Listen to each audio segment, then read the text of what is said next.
Why should I bust a gut to make you a millionaire or a billionaire? My salary is my salary. Is there any downside to this? If it's done properly, I can't see one. If you're turning over less than £30 million, then pay attention.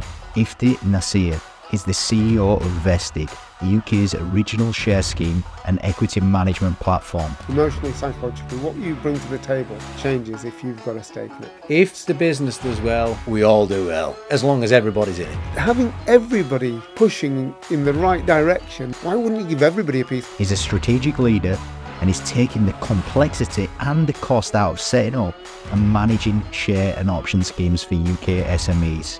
Have you ever lost a critical key team member?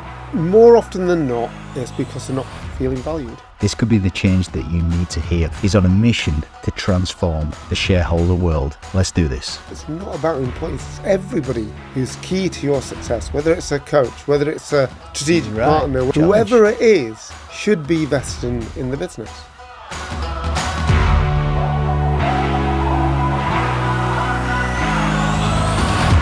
What stops people, or owners if you like, people who own businesses, getting their key employees vested in the business or invested in the business? I think there's two different reasons. One is that they believe, well, this is my business. Yeah. It's my money, my reward. Right. I think that's power hungry, little bit, ego. It's probably more naive than anything. Right. Yeah. I mean, sometimes they'll have been taught or told by advisors often that you hold on to your equity, it's yours, it's your thing. Yeah. Whereas I think those who are more enlightened realise actually, everybody's going to make this happen. I mean, I was lucky. I joined BP. First month, I had shares in the business, and I still hold shares in that business. I won't say how many years, but it's a long time.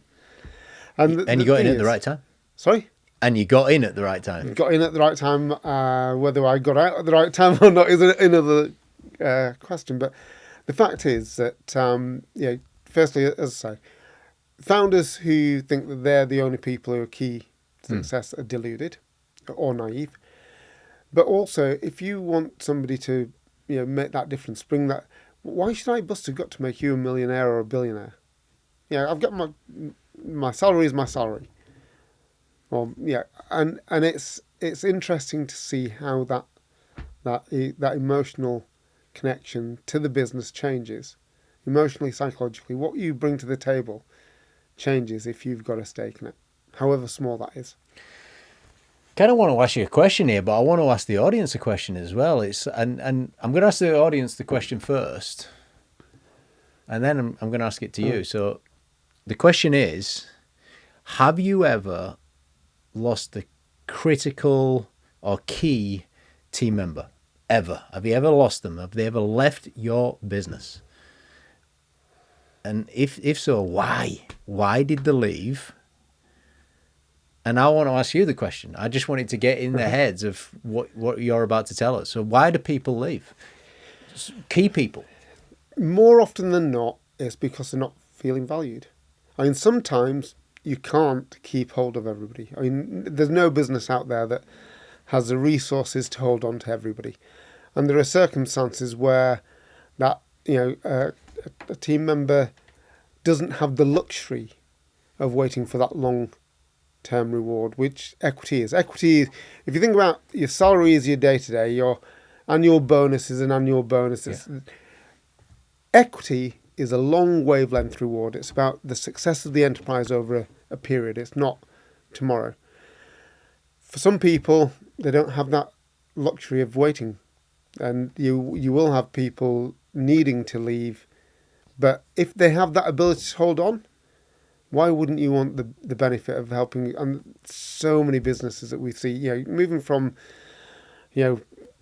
£1 a share, whatever that the number of shares it is, going to £4, £5, £10 is not ridiculous. I mean, there's loads of companies that you'll have heard of, and that are very famous out there. That that multiple is just tiny relative to what they've done. One thing that's sticking out in my head is maybe the objection that, that's going to be really difficult to administer. Yeah. Is that a big reason why people don't do it? That's the other one. So the first one, as I said, is that misunderstanding, Yeah. shall we say, Delusion, of who's supposed naivety. to hold on to the equity. The other is, well, it's just too complicated and it bloody costs a lot of money. And Is it complicated? it is complicated. However, For you. can make it easier. And so the whole mission for Vested is just take the cost and complexity out of sharing equity with your team.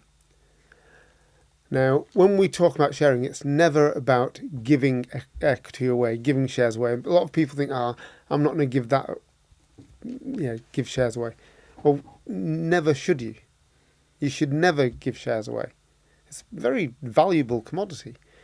People should earn whatever they get. So if they deliver for you, they get the shares or the options or whatever the mechanism that you use is. If they don't, they shouldn't have a single one of them. And the structures that we've built on through the platform make it possible for you to reward any of the different types of people, whether it's investors, as we said earlier, whether it's employees, whether it's NEDs, whether it's advisors. There's different structures, different tax benefits for each of those different types of investors. And all we do is make it easy and appropriate for whoever is reducing going to be costs, rewarded.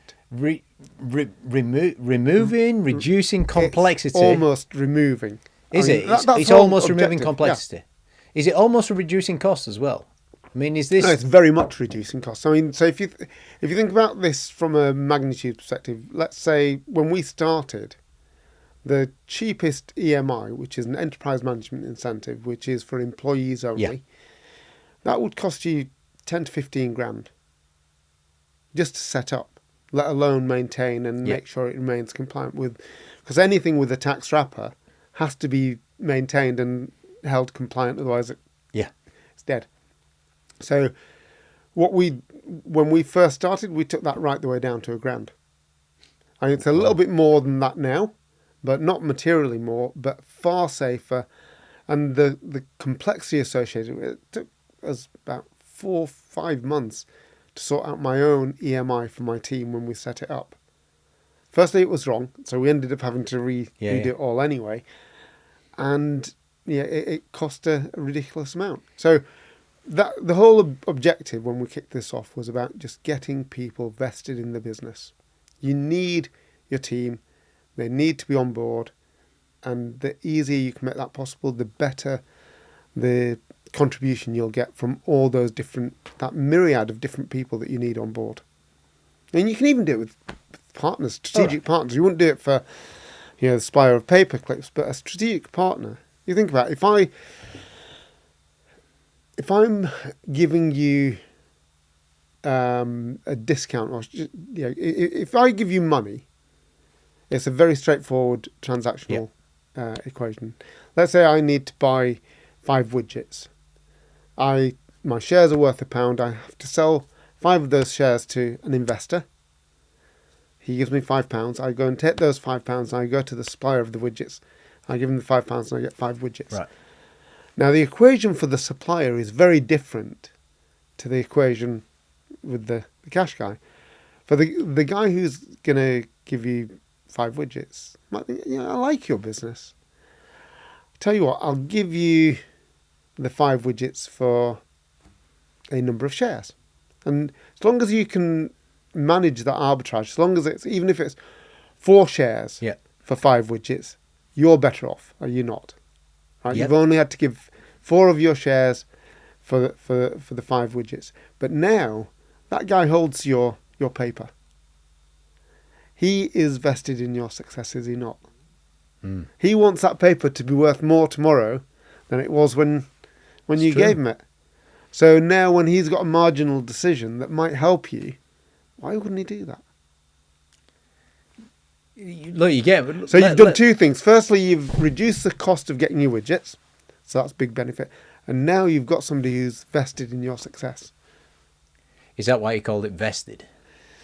There's plenty of reasons why you called it vested. There you go. So what are the top 3 benefits to an employer doing this? Yeah. And what are the top 3 benefits to an employee jumping in Okay. and doing this? So, firstly, from an employer perspective, you've got their hearts and minds as well. That whole notion of that ownership effect is made tangible. like Yes, it's not going to be there every single time, but it's measurable.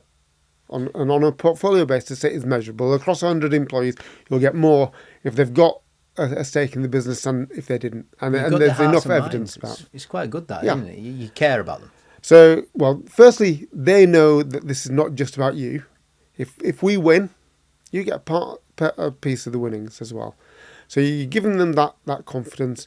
It's also about meaning that their endeavours make a difference to their outcome. They're not going to get their salary they'll get their salary whether rain or shine unless you go bust. But with the equity, it's a case about being able to win. And if you do the scheme properly, that equity and that reward that they will get will be taxed only at 10%. So an EMI, Enterprise Management Incentive Scheme, as I mentioned earlier, is probably one of the best reward mechanisms. Well, that's a huge... that you can give to a person. Do you imagine, taking getting a £1,000 reward and only having to pay, £90 in tax? It's brilliant. For the business, going on the other side, if you do the EMI schemes properly with the proper valuations, HMRC approvals in advance, then you can offset the whole of that growth. So let's start from the beginning. As a founder, you give somebody an EMI. At the time that you give the EMI, let's say it's £1, the shares are worth £1. So HMRC will allow you to issue at that price or a smidgen lower. Let's say it goes to £10. So that £9 growth is going to be subject to 10% tax. So the person who's getting that will get £8.10 in their pocket, right? You as a business can offset the whole of that £9 against corporation tax as well. So with a compliant EMI scheme, both you as a business and the employee are benefiting. So why wouldn't you do it? So a lot of people think, that's a bloody good idea. That's a bloody good idea. Yeah. Let me get my senior team invested. And then you think, well, actually, why wouldn't you get the whole team vested in yourself?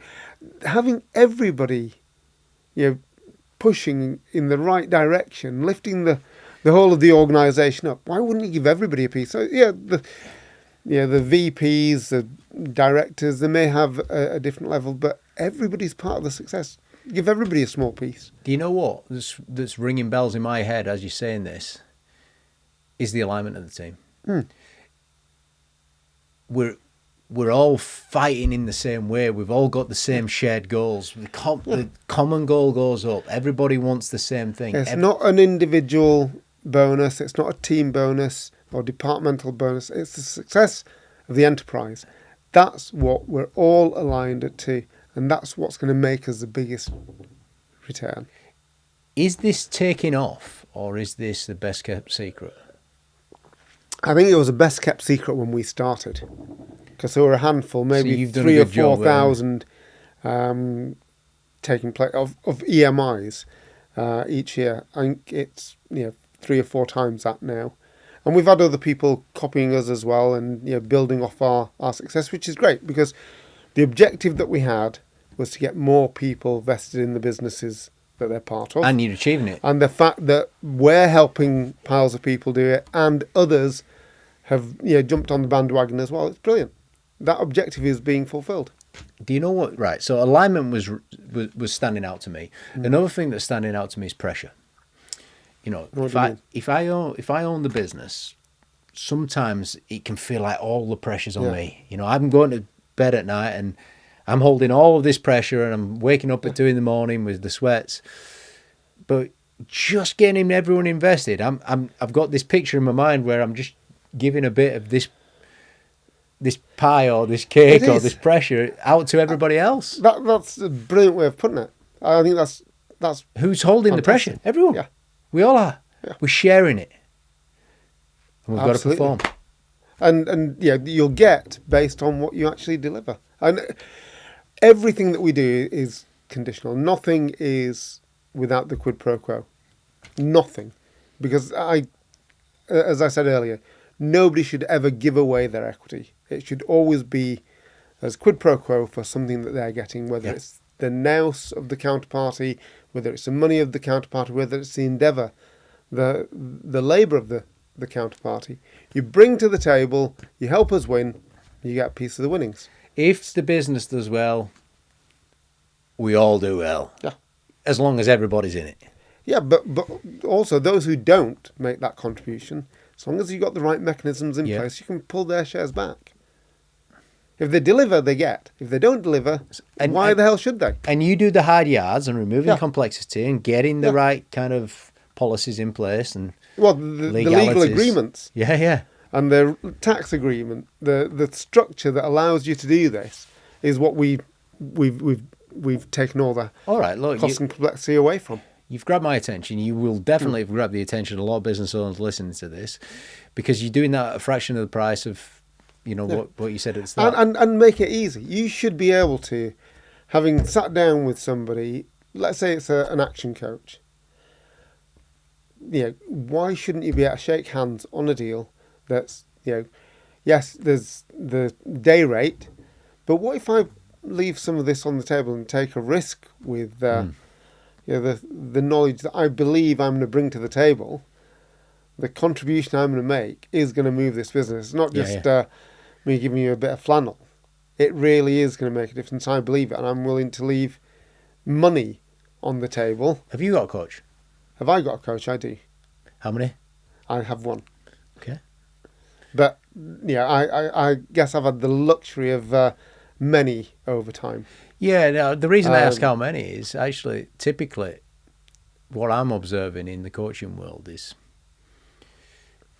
the kind of better you get, the more coaches around you you've got for specific things. But it depends on what you mean by coach. Yeah, it depends on, I was just thinking about when you're saying that. In terms of coaches, there's those that you have a formal contractual relationship with, and then there's those who mentors, are literally just your mentors, your guides. Advisors. Yeah. And there's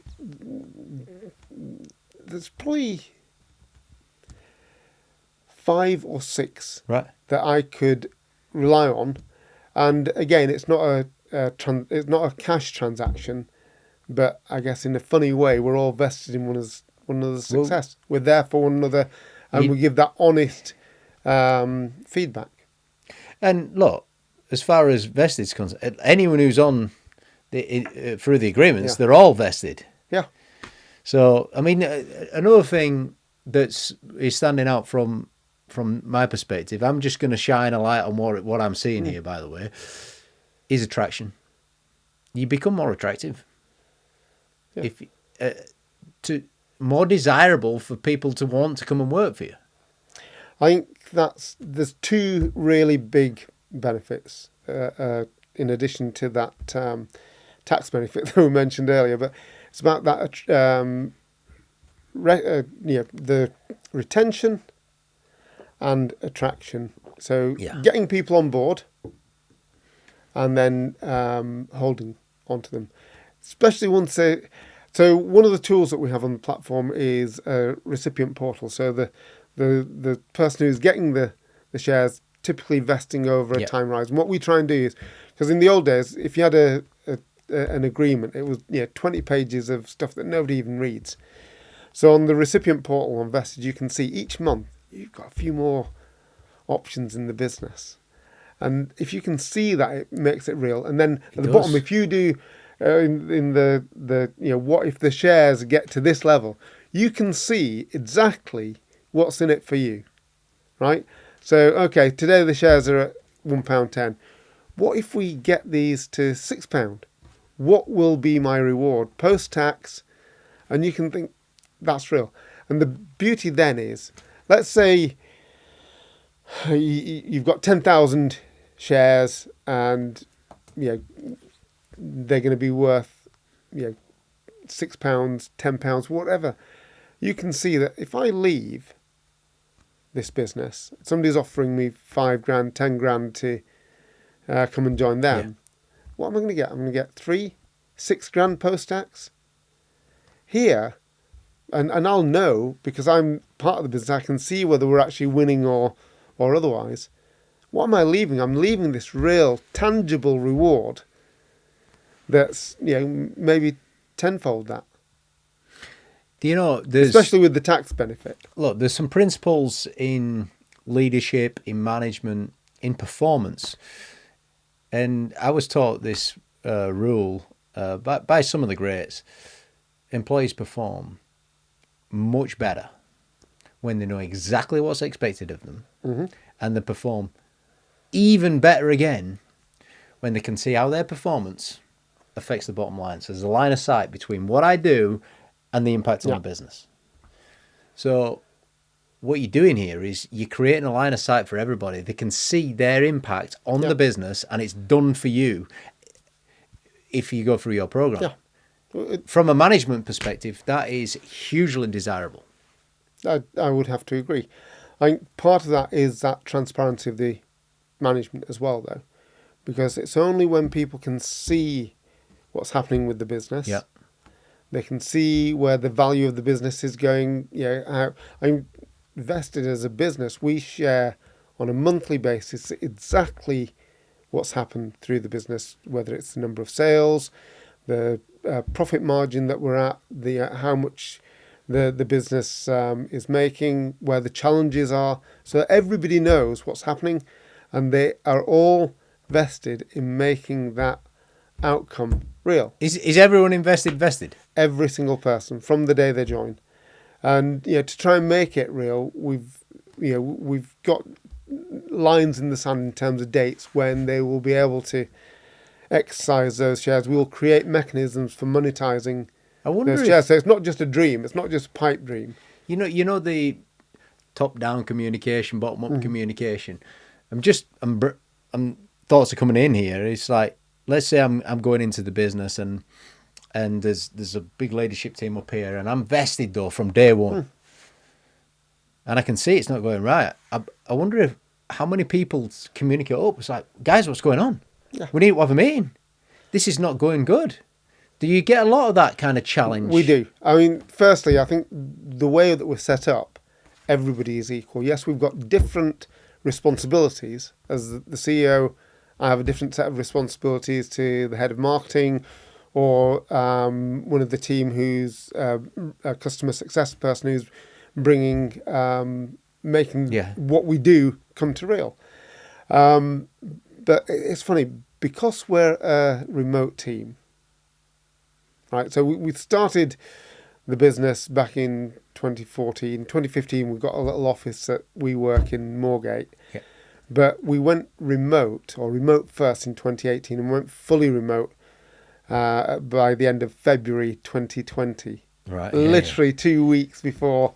Really? So literally. You did we it just gave before? our notice to. We gave notice to WeWork. Were you anticipating the In lockdown? fact, no, we didn't. No, I mean, I think we anticipated it before it actually came, Right. but we'd actually made that decision at the turn of the year that we were going to. There's no point in holding on to this office because we don't use it at all. Anyway, we use it for the odd meeting every now and again, and that whole move to remote fully was inculcated. But it's strange. Everybody now we get together twice a year physically, but everything else is virtual, and so we're all just little boxes on a screen. We all are pretty well equal in that regard. There's no hierarchy of big office, small office, or any of the rest of it. It's very democratizing. Is this the modern day business? For me, it is, as I say, yes. And that ability, going back to what you started with, James, this notion, can people talk to you? Well, we've got all the tools in the world to be able to communicate with, whether it's Slack, whether it's email. You can communicate with anybody in the organisation at any point in time. They may not get to it right there and then, but that communication line is real. But that's your business. That's the way that you've set your business up. So everyone's vested. You've got transparency going on. Total. Everyone's a little box on a screen. but similarly, they're all very real people, and so we will do stand-ups. So we invest in that communication. So every Monday, every Friday, half an hour. There's 70 folk in the business, so that's a big investment from our perspective. Just getting to know one another. So we have a stand-up Monday, Friday. Every 2 weeks, each of the teams have their own reviews and retros. Every other 2 weeks, so in a month, each month we will have what we call a review and retro. So we'll go through what's going on across the whole business, how much money came in, what money went out, where it's going, how the growth of the business, different initiatives in the different teams. Everybody gets a voice, and then everybody gets the opportunity to talk about the things that they want to focus on, just in terms of things that are going on around the business. We'll vote for it, then we have a discussion around it. But then, as I said, so that's on a monthly basis. Weekly basis is stand-ups. Monthly basis is retro and review. And then twice a year we have retreats. So up until a couple of years ago, it was everybody just getting together twice a year. But now, because we've got people distributed across the whole country, we'll do one where everybody comes together. And this includes our team that are out in India or even in Italy, because once you go remote, changes, you don't have to stick around London. True. You've got people who can then move and you can access talent. But this is your business, and I'm interested in the people listening's business. Yeah. All right, so I get that. So let's just come back for a second. So let's say I own a business that's doing 30 million. Yeah. Got 250 employees. Yeah. Is this a good choice for me? Why wouldn't it be? So at the moment, for EMI, there is a limit. 250 is the 250 employees. 250 employees is the max you can go to. Right. Above that, you'd use a different tool, a CSOP. But there Do you do that? Yes, but there are always tools for rewarding people. CSOP is not quite as lucrative from a tax perspective as EMI, but there's no reason why you would not. I mean, you'd have to really ask yourself, why wouldn't I want everybody pushing, as you said, in the same direction? Everybody lifting this business Is to it its full easier potential. to do from startup like you did? No. Or is it just as easy for me to do with 50 employees in my business right now? I think it's as easy, if not easier, where you've got a running business. So when we started Vested, we were focusing in on the very early startups. Yeah. And it's difficult to run that business because many of the investment that we put out for business, half of them won't be able to reward us and be on the platform long enough to give us the reward for. But SMEs, small, medium-sized businesses, scale-ups, it's perfect. And the mechanisms that we use make it, it's. So, look, I get it. The EMI scheme up until 250 employees, then CSOP after that. Yeah. So, look, you convinced. That's for employees. Yeah, that is for employees. What about for turnover or profits? So 30 million is the number as well. But again, so what we will do is take away whatever the size of business you are. We will be able to share with you our understanding of the most appropriate reward structure. All right, so 30 million turns to CSOP 2. Yeah. And let's say I've got I start below 250 and I come in on the EMI scheme. And then, so those people are up to that level, fine, that's honoured, and then you'll move to the CSOP. There are companies where they're not eligible for EMIs. So what's that then? Like whether if you're trading, if you're trading in property, if you're accountants, lawyers, there's a number of things that are non-compliant that are not compliant for EMI. In those situations, you have a few choices as well. You may well look at unapproved options. Unapproved options are okay. It still gets people skin in the game, but you're going to be taxed when you exercise those shares at your marginal tax rate. So if you're a 40 or 45% taxpayer, there's going to be a big chunk of that money that goes. But there's an alternative, which is things like growth shares. Right. Conditional growth shares is another good alternative for people who are not not compliant or not where the business is not compliant for EMI, or where the recipient is not an employee. Got it. Look, there's options across the board. From Yeah.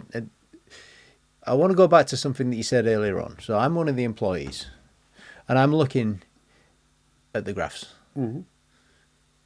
So I can see, the impact of what I'm having on the business, and I see it going up and down, up or down, not up and down, up or down, one or the other, trending up or trending down. What impact does that have on my motivation? There's a number of ways of that impacting you. On the one hand, you can think, bugger.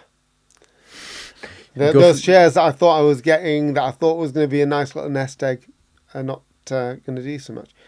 But the other side of it is thinking, well, actually, there is something I can do to it, because towards it, I have the ability to contribute to that change. And I think that's the most prevalent of behaviours or observations. It's where the fact that it's going down, what am I doing? What can I do differently to help it go up? Because I've got some of these shares, I've got some of these options. They're in my in my account, as it were. How do I make them worth something? Where every single person has the ability to make a difference, why wouldn't they bring that difference to the table? This empowers people because you can see the impact that you're having. You can see it going up or down. This empowers people to take action, irrespective if it's going up or down. Yeah, but remember, the up or down is often very subjective. So it's not a marketplace per se, because these shares are not listed anywhere. It may well be around investment rounds, whether there's an up round, a growth round or a down round. Those things happen. But the fact that you've got that opportunity to make a difference, that's your choice. And that's the nature of the person. Some people will bail out. Oh, well, this one's going down the tubes. I better get off this one. There's nothing to do. But that would be far easier to do if you weren't vested in it. If you are vested in it, then why wouldn't you turn around and see, how can I make a difference? How can I lift this game rather than jump? Is that what you're doing? You're empowering people with the opportunity to make a difference. Is that essentially what you're doing? That's a nice encapsulation of it. Well, yes. you said it. I captured it for you, so that's all right. Thank you, James. Well, the video captured it as well. What makes the best employees? The best ones. What traits?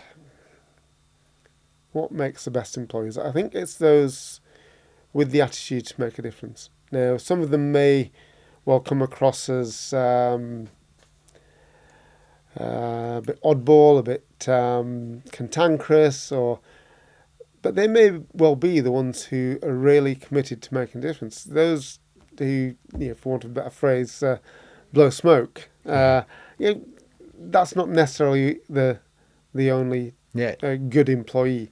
I think a good employee is one that's committed to making a difference for themselves and for the business and bringing their best to the table. And they can come in all sorts of shapes and sizes. But you'll be more likely to get that best if they have something in it. Yeah. Look, you're doing a good job of convincing me, actually. Yeah, and I've got this cognitive bias going on right now because I can't get. And I'm mindful that you need to make sure that all of your team. Yeah, of course. Well, I'm in. As well. I'm already in. You've already got me. So, but this to make a difference, it's like a good employee is one that wants to make a difference. Yeah, and knows that they can make a difference, because the other piece is just it being deluded. Beliefs? It doesn't matter. Belief, as you know, as a coach, is very empowering. If you believe you can do a 10-meter hurdle, then you'll go for it. You'll have a go, and you may well just manage to jump 9 meters or whatever, but it'll be more than just not trying at all. You got 70 employees now. Mm-hmm. You're a visionary type person. You've got this. You want to build something here. That's very kind of you, but I'll take it. Well, how do you get people to buy into that vision? Because straight away, you're getting invested. Is that part of buying into the vision? I think part of buying into the vision is about seeing if we can. So the whole philosophy that we have is trying to change the world Right. from a world that's dominated by capital, by money, to one that actually recognises everybody's contribution to the success of business and everybody being able to get that reward. So without the capital, without the cash, you're not going to go too far anyway. A meritocracy. So you need the cash, but it's not the only thing that makes a business success. And everybody who is part of that success, as I said earlier, should have a share in that. Do you do anything extra special to get people to buy in? Are you involved in the interviewing? I interview every single person who joins the business. I will do that final interview without question. I didn't know that, by the way. Yeah. Just for the record on camera, I did not know that. So I was thinking. There's nobody who's part of the business who's not had an interview with me and understands what we're looking for, because it's key to being part of Vested. And you're enrolling them onto this mission of reducing cost, reducing complexity, empowering people with the opportunities to make a difference. You know, you're enrolling them onto that vision in your interview. Yeah.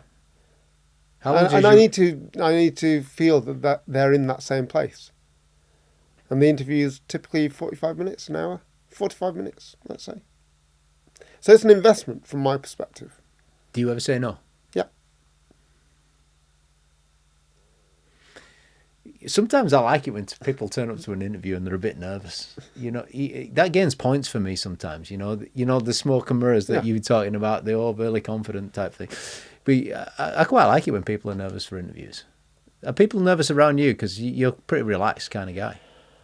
I'm told that they can be, but I think part of what we certainly when we first started Vested, we're all in the same room. There's no real differences. And I guess as we've grown, being put in that box, as it were, on the video call, always still keeps you. You're just one voice. You're not commanding the space. And as I said earlier, you've not got that big corner office that makes you hold that not all, but that fear potentially in people's minds. Excuse me.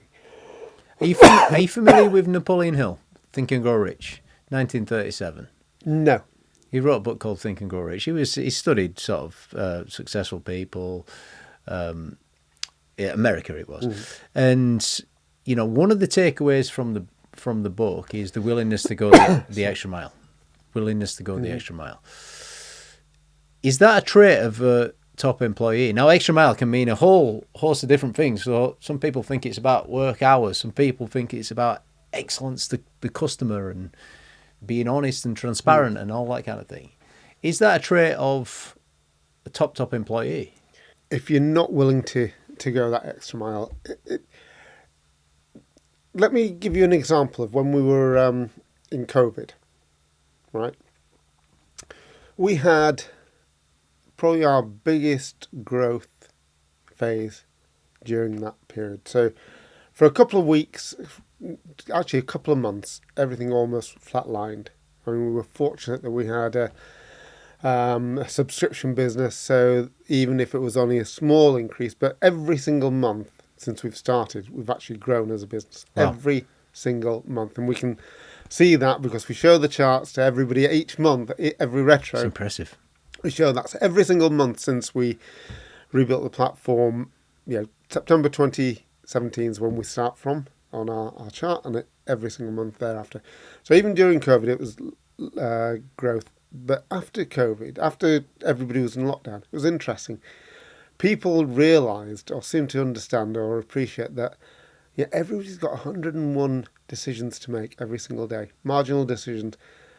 How do we get them to make one or two of those marginal decisions in favour of the business? If they're vested in it, they're far more likely to not go do that other thing, because there's 100 things that you could be doing. And if even one of them, if even on one occasion, while you weren't there in the office, you're at home, working from home, doing whatever you were doing.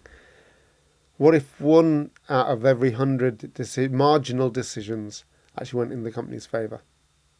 It's a great little story. I mean, you got in my head. And I think that message got across, especially when people weren't there in front of us. How do we get them that hook?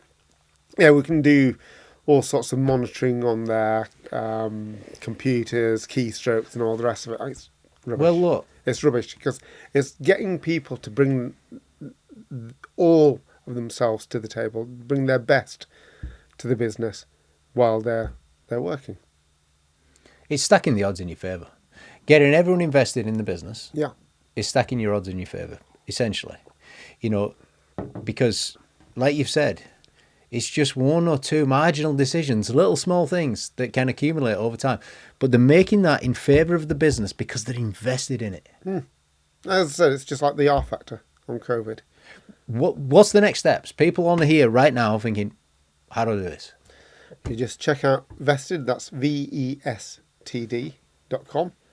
We'll put a link and with we our stuff. can line up a conversation with one of our equity experts. Yeah, and look, we never do a sales pitch or anything like that, so this is not a sales pitch, so go and explore whatever you are. I'm a whole big believer in this, and having met you behind the scenes, this is the first time we've met you. It is indeed. I just know the people that met you, and they're all rave on about you anyway. All right, I've got some quick questions for you. Yeah. What's the best book you've ever read? There are several, but the one that I think the most current one, the most change, is probably Life 3.0. Life 3.0. Yeah, I think Sapiens is there as well in terms of making you see a different reality, but Life 3.0 is What's it about? it's about the evolution of life from where we are now, which is very much carbon based, to one that's very much going to be augmented. So the notion that Should everybody be reading that? I think it's almost inevitable. I mean, What's what does it make you want to do? What does it make you want to action? it makes you want to live this life, because this whole notion of being human is going to change, and being pure humans, which I think already there are people using chips to help people with Alzheimer's or memory loss. Just think about people using those chips to get some advantage, and as soon as one person starts using these sorts of tools, you almost become and it's an inevitability that everybody does. Otherwise, those who don't end up disadvantaged.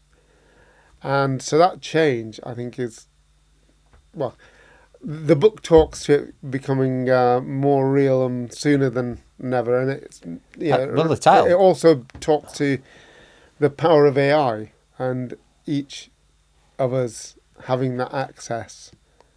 Life 3.0. It's a great title. I've heard of 2.0 for lots of things, version 2.0. So 3.0, yeah, I'm going to get that. You convinced me of that. Who's been your key role model from anyone in the world, like famous person? Have you ever looked up to a role model? Again, there's many, but I think one that I think is quite powerful is actually Gandhi, and I'm sure there's a million people who've used that. Be the change you want to see. Absolutely, and I think he changed the world. I mean, where India will become in due course is yet to be seen, but the change for Britain on the back of, I think that was one of the biggest turning points from an empire perspective. Now, whether that was almost inevitable or whatever, there's all sorts of different conversations around that. But time moves on, and I think his contribution, because I don't think it happened all on its own. I think there were so many different drivers that actually made that happen. But that determination against the odds, I think, was quite phenomenal. Yeah, look, I mean, that quote, the one that I said, be the change you want to see in the world, kind of you're doing that. You're being the change. You want to see employees vested. And every one of yours is. You I started this don't think it's business. just employees. This is the point I want to make, James. It's not about employees. It's everybody who's key to your success, whether it's a coach, whether it's a strategic Right. partner, whether it's a Ned, Great whoever challenge. it is, should be vested in the business. And if they're not, if they've not got any skin in the game, all they're doing is giving you what in India they call gyan, wisdom. It's Got it. that smart ass sort of stuff. Anybody can give you gyan, but if you're truly vested in the business, and especially for people like coaches, advisors, it's Skin in the game. yeah. I get it. Anyone can give you wisdom. Anyone can teach Yeah. you a few things. Now, Yeah. Share some stuff. But being vested is more than giving wisdom, isn't it? It's a commitment. it's a commitment. It's the downside is to your account as well as the upside, and so you're going to do your best. Putting your make neck on that- the line. Skin in the game. Yeah. Let's do this. Right. Interested in what you're going to say. I don't know what you're going to say. Who's better in business? Richard Branson, Elon Musk.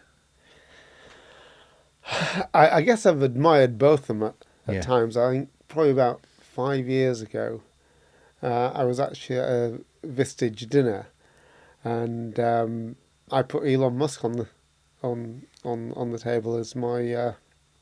He's a role model type He's thing. trying to address some of the biggest challenges that we have, from the environmental perspective through to ultimately getting off the planet. Which if humanity wants to survive, that has to be a core objective. I guess of late it's just been questionable about how he's going about some of these objectives. There's no judgment from me. So you're allowed your opinions on all of that. Thank you. So, 5 years ago it was Elon Musk. Is it still Elon Musk? I think he's fallen off that pedestal. Right. And I guess it's because I just don't seem to have a clue as to his game plan. But then, we're just humble humans. We are. All right. So what's the first thing that the listeners should do once they've listened to this? Start thinking about who's important in the success of your business. Identify them, see what you need from them, and then have a conversation about helping them succeed and benefit from them bringing that thing to the table for you. I mean, why should they just bring it to the table just to help you get rich? It's fine. They might do. They might be in love with you. There may be all sorts of other reasons. But, for you to understand who's important, have an honest conversation And what you with need them. from them.